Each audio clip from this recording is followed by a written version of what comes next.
CV Anumod വയനാട്ടിൽ നിന്ന് നമുക്കൊപ്പം ചേരുന്നു. അനുമോദ് ഉള്ളത് ജൂലൈ 30 ഹൃദയഭൂമി എന്ന് പിന്നീട് നമ്മൾ പേരിട്ട് വിളിച്ച ആ സ്ഥലത്താണ്. 298 പേരുടെ ഓർമ്മകൾ ഉറങ്ങുന്ന ആ മണ്ണിലാണ്. അനുമോദ്, ഒരു വർഷം കഴിഞ്ഞ വർഷം ഈ സമയത്ത് നമ്മൾ ഭീതിയുടെ മണിക്കൂറുകളിലൂടെ കടന്നു പോവുകയായിരുന്നു. എന്താണ് അവിടെ സംഭവിക്കുന്നത് എന്ന് മനസ്സിലായി വരാൻ പോലും കുറേ സമയമെടുത്തു. അത് കഴിഞ്ഞ ഒരു വർഷത്തിനിപ്പുറം ആ ഓർമ്മകൾക്കപ്പുറത്ത് എവിടെ വരെ നമുക്ക് പോകാനായി, ആ മനുഷ്യരുടെ വേദന പരിഹരിക്കാൻ നമുക്ക് എവിടം വരെ പോകാനായി എന്നതാണ് ഏറ്റവും പ്രധാനപ്പെട്ട കാര്യം. അത് ഭൗതികമായ കാര്യങ്ങളിലാണെങ്കിലും മാനസികമായ കാര്യങ്ങളിലാണെങ്കിലും ഒക്കെ എത്രത്തോളം നമുക്കവരെ ചേർത്ത് പിടിക്കാനായിട്ടുണ്ട്, അവരുടെ പ്രശ്നങ്ങൾക്ക് പരിഹാരം കാണാനായിട്ടുണ്ട് എന്നതാണ് ഇന്നത്തെ ദിവസം ചോദിക്കേണ്ട പ്രധാനപ്പെട്ട ചോദ്യമെന്ന് തോന്നുന്നു. ഇന്ന് എങ്ങനെയൊക്കെയാണ് അവിടെ ഈ വാർഷികത്തിൽ പരിപാടികൾ, അനുസ്മരണ പരിപാടികളൊക്കെ സംഘടിപ്പിച്ചിട്ടുള്ളത്? ഒപ്പം അവിടെ തുടർന്ന് വരുന്ന പ്രതിഷേധങ്ങളുമുണ്ടല്ലോ, അത് എങ്ങനെയൊക്കെയാണ്?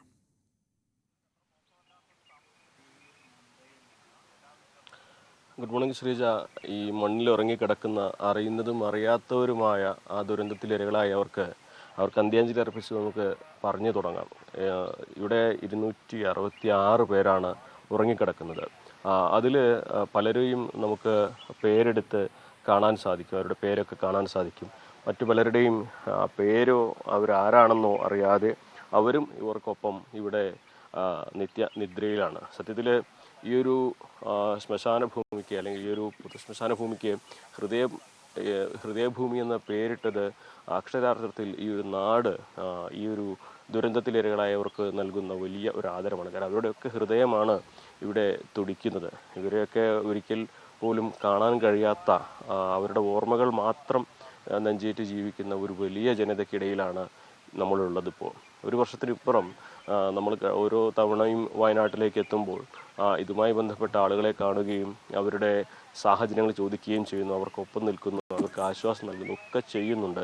പക്ഷേ നമുക്കൊന്നും പൂർണ്ണമായിട്ടും അവരുടെ ജീവിതം തിരിച്ചു നൽകാൻ കഴിയില്ല എന്നുള്ളത് ഒരു വസ്തുത തന്നെയാണ്.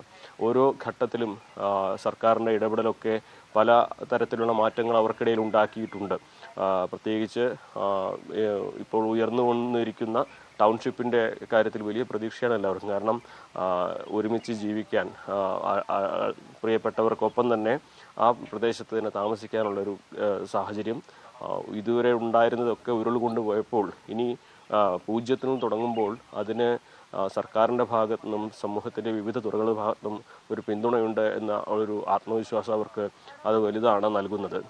പക്ഷേ അതിനുണ്ടാകുന്നൊരു കാലതാമസം തന്നെയാണ് ഇവിടെയൊക്കെ എല്ലാവരും വിമർശനത്തിന് വിധേയമാക്കുന്ന ഒരു കാര്യവും.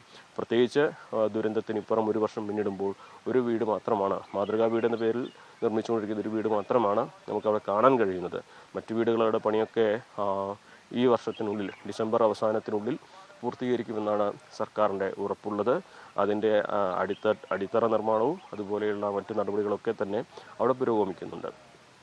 ഏറ്റവും പ്രധാനപ്പെട്ട മറ്റൊരു കാര്യമായിട്ട് എല്ലാവരും പറയുന്നത് അവരുടെ തൊഴിൽ എന്നുള്ളത് ആണ്. കാരണം ഈ ഒരു ദുരന്തത്തിൽ ഇരകളായവർ, മരിച്ചുപോയവരുടെ വേദന പേറി ജീവിക്കുന്നവർക്ക് അവരുടെ ഉപജീവനം പലതും നഷ്ടമായി. കാരണം 3 ഗ്രാമങ്ങളാണ് ഒരു രാത്രി കൊണ്ട് തുടച്ചില്ലാതായി പോയത്.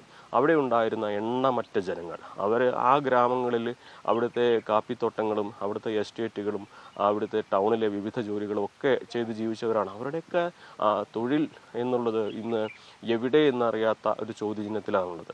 അപ്പോഴങ്ങനെ ഉപജീവനത്തിന് വലിയ പ്രതിസന്ധി. സർക്കാരിൻ്റെ ദിവസത്തെ 300 രൂപ എന്നുള്ള വേതനം അവരെ സംബന്ധിച്ച് വലിയ ആശ്വാസമാണ്. പക്ഷേ അത് എല്ലാ കാലവും ഉണ്ടാകില്ല എന്ന വസ്തുതയും അവർക്കറിയാം. അപ്പോൾ അവരെ ചേർത്ത് നിർത്തി ജീവിതത്തിലേക്ക് കൊണ്ടുവരുമ്പോൾ പുനരധിവാസത്തിന് പുറമെ അത്തരത്തിൽ തൊഴിൽ സാധ്യതകളും അവരുടെ ഉപജീവനത്തിന് ഒരു നിത്യവരുമാനം ഉറപ്പാക്കാനുള്ള സാഹചര്യങ്ങളും കൂടി അവിടെ നൽകേണ്ടതുണ്ട്. അത്തരത്തിലുള്ള പ്രധാനപ്പെട്ട കാര്യങ്ങളിലേക്ക് ശ്രദ്ധ പോകണം. അതോടൊപ്പം തന്നെ പ്രധാനമായിട്ടും ഈ ഒരു മേഖലയിലെ ജനങ്ങളൊക്കെ, അവരുടെ രക്ഷപ്പെട്ടവർ പ്രധാനമായിട്ടും പങ്കുവെക്കുന്ന ഒരു ആശങ്ക അവരുടെ ഭൂമിയെക്കുറിച്ചാണ്. അവിടെ കൃഷിഭൂമി പലതും ഉരുളെടുത്തു, വലിയ പാറക്കല്ലുകളും മരങ്ങളും ഒക്കെ വന്നടിഞ്ഞ് അവിടെ ഒന്നും ചെയ്യാൻ കഴിയാത്ത സാഹചര്യമാണുള്ളത്. ഏക്കർ കണക്കിന് കൃഷിഭൂമിയാണ് അത്തരത്തിലുള്ളത്.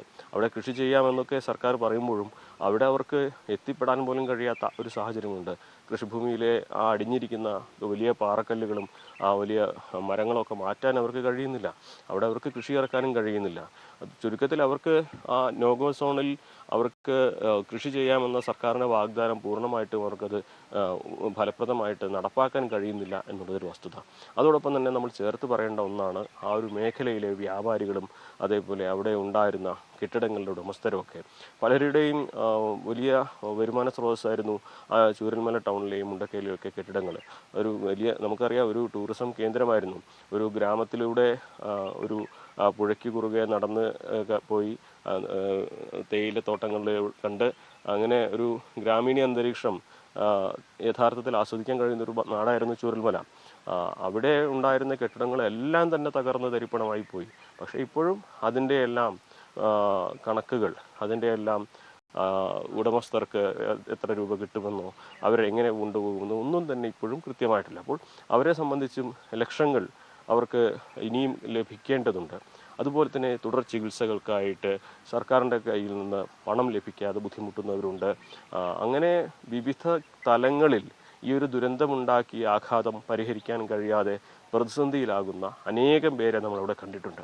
അപ്പോഴേ ഇന്നത്തെ ഒരു ദിവസം നമ്മൾ പ്രതിഷേധങ്ങൾക്കോ മറ്റു തരത്തിലുള്ള പ്രശ്നങ്ങൾക്കോ ആരും തന്നെ തയ്യാറാവില്ല. ഇന്നത്തെ ഒരു ദിവസം കണ്ണീർ ദിവസമാണ്. ഇന്ന് അവരുടെ പ്രിയപ്പെട്ടവർ, അവരുടെ നാട് ഓർമ്മയായ ദിവസമാണ്. അതുകൊണ്ട് തന്നെ ജൂലൈ 30 പുലർച്ചെ 1:30-ക്കും 3 മണിക്കും ആ ഉരുൾപൊട്ടി എത്തിയ ദുരന്തം അത് നാടിനെ ഒന്നാകെ തുടച്ചു നീക്കിയപ്പോൾ അവരുടെ പ്രിയപ്പെട്ടവരുടെ ജീവിതങ്ങളെ, അവരുടെ ഓർമ്മകളെ കൂടിയാണ് കൊണ്ടുപോയത്. അതുകൊണ്ട് തന്നെ ഈ ദിവസം ആ ഓർമ്മകൾക്ക് മുമ്പിൽ പുഷ്പങ്ങൾ അർപ്പിക്കാൻ മാത്രമാണ് എല്ലാവരും തയ്യാറാവുന്നത്. ഇന്നിപ്പോൾ ഞാനീ നിൽക്കുന്ന ഹൃദയഭൂമിയിൽ ഇവിടെയാണ് ഇന്ന് പ്രധാനമായിട്ടും എല്ലാവരുടെയും ഓർമ്മ പുതുക്കൽ ചടങ്ങുകൾ ഉണ്ടാവുക. അല്പസമയത്തിനുള്ളിൽ വിവിധ ഇടങ്ങളിൽ നിന്നായിട്ട് ഒറ്റയ്ക്കും കൂട്ടമായിട്ടുമൊക്കെ ആളുകൾ ഇവിടേക്ക് എത്തും. വെള്ളാർമല സ്കൂളിലെ കുട്ടികൾ ഇവിടേക്ക് എത്തുമെന്നാണ് അറിയുന്നത്. അതുപോലെ തന്നെ 11 മണിക്കാണ് സർക്കാരിൻ്റെ ഔദ്യോഗികമായിട്ടുള്ള ഇവിടുത്തെ ചടങ്ങുകളൊക്കെ നിശ്ചയിച്ചിരിക്കുന്നത്. ഇവിടെ സർവ്വമത പ്രാർത്ഥനയും പുഷ്പാർച്ചനയും അതിനുശേഷം പുത്തുമലയിലെ MSA ഓഡിറ്റോറിയത്തിലാണ്, പേപ്പാടിയിലെ MSA ഓഡിറ്റോറിയത്തിലാണ് അനുസ്മരണ ചടങ്ങുകൾ നിശ്ചയിച്ചിരിക്കുന്നത്. OR കേളു, അതുപോലെ തന്നെ P. മുഹമ്മദ് റിയാസ്, AK ശശീന്ദ്രൻ തുടങ്ങിയ മന്ത്രിമാർ ഈ ഒരു ചടങ്ങുകൾക്കൊക്കെ ഭാഗമാകുന്നുണ്ട്. അതിനു പുറമെ വിവിധ സംഘടനകൾ, വിവിധ കക്ഷി നേതാക്കൾ ഇവരൊക്കെ ഇന്നത്തെ ദിവസം ഇവിടേക്ക് എത്തിച്ചേരുന്നുണ്ട്. നമ്മളെല്ലാം തന്നെ ഒരു വർഷം ഇതിനിപ്പുറം ഇവിടേക്ക് എത്തുമ്പോൾ നമുക്കൊക്കെ പങ്കുവെക്കാനുള്ളത് വലിയ ഹൃദയഭാരമാണ്, ഹൃദയവേദനയാണ്. കഴിഞ്ഞ ദിവസം പല വീടുകളിലും നമ്മൾ ആളുകളെയൊക്കെ പോയി കണ്ട് സംസാരിച്ചപ്പോൾ ഒരു വർഷത്തിനിപ്പുറം ആ ഓർമ്മകളൊക്കെ പങ്കുവെക്കുമ്പോൾ പലർക്കും വാക്കുകൾ കിട്ടാത്ത അവസ്ഥയാണ്. പലരുടെയും വാടക വീടുകളിൽ മരിച്ചുപോയ കുട്ടികളുടെ ചിത്രങ്ങളും കളിപ്പാട്ടങ്ങളും ഒക്കെ നിറഞ്ഞ് ആ ഓർമ്മകളിൽ നിറഞ്ഞു നിൽക്കുകയാണ്. കണ്ണീർ പൊടിയാതെ നമുക്ക് അവരോട് സംസാരിക്കാനാവില്ല. നമ്മളെ തൊണ്ടയിടറും നമ്മൾ സംസാരിക്കുമ്പോൾ. അപ്പോൾ അത്രമാത്രം ഒരു ഹൃദയവേദനയുടെ ഓർമ്മകളുടെ ഒരു പെയ്ത്താണ് ഇവിടെ നമ്മൾ അനുഭവിച്ചുകൊണ്ടിരിക്കുന്നത്. എന്താണെങ്കിലും ഈ ഒരു ഹൃദയഭൂമിയിൽ നിൽക്കുമ്പോൾ ഒരു വർഷത്തിനിപ്പുറവും നമ്മളും നമ്മുടെ മനസ്സ് പറയാതെ ഒന്ന് ഉരുകിപ്പോവും. കാരണം നമുക്കൊപ്പം ഉണ്ടായിരുന്നവരാണ് പലരും ആരാണെന്നോ എന്താണെന്നോ അറിയാതെ ഈ മണ്ണിൽ ഉറങ്ങിക്കിടക്കുന്നത്. എന്നാണെങ്കിലും ഇവർക്ക് ഇവരുടെ ഇന്ന് ജീവനോടെ ഇരിക്കുന്ന ഇവരുടെ ബന്ധുക്കൾക്കെല്ലാം തന്നെ ഇനി ജീവിതത്തിലേക്ക് തിരിച്ചെത്താനുള്ളൊരു സാഹചര്യം ഉണ്ടാകട്ടെ. അതിന് നമുക്ക് എന്ത് ചെയ്യാനാകുമെന്ന കാര്യത്തിൽ തടസ്സങ്ങളുണ്ട്, പ്രതിസന്ധികളുണ്ട്. അത് പരിഹരിക്കാൻ കുറേ കൂടി ഇടപെടലുകളും അതുപോലെ തന്നെ പിന്തുണയും ഒക്കെയാണ് ഈ ഒരു നാടിന് ആവശ്യം. കാര്യം നമ്മൾ ഈ നാടിനെ കൈവിട്ട് കഴിഞ്ഞാൽ സ്വാഭാവികമായിട്ടും ഇവർക്കത് ഇനിയും തിരിച്ചെത്താൻ കഴിയാത്ത ഒരു സാഹചര്യം വരും. അപ്പോൾ ശ്രീജ, നമ്മൾ ഇവിടെ കാണുന്നത് പലരും ഈ ഒരു ഹൃദയഭൂമിയിലേക്ക് എത്തുന്നുണ്ട്. പലർക്കും അവരുടെ പ്രിയപ്പെട്ടവരുടെ ഓർമ്മകൾക്ക് മുമ്പിൽ അവരുടെ അന്ത്യാഞ്ജലി അർപ്പിക്കാനും പുഷ്പാർച്ചന നടത്തുവാനും ഒക്കെ ആയിട്ട് പലരും എത്തുന്നത് നമുക്ക് കാണാം. കവറുകൾ, പൂക്കളൊക്കെ ആയിട്ട് ആളുകളൊക്കെ എത്തി തുടങ്ങുന്നുണ്ട്. അതുകൊണ്ട് തന്നെ ഇനിയുള്ള മണിക്കൂറുകൾ നമുക്ക് ഈ ഒരു ഓർമ്മകളുടെ ഉരുൾപൊട്ടലിലേക്ക് കടന്ന് ചെല്ലേണ്ടി വരും. ശ്രീജ. തീർച്ചയായും.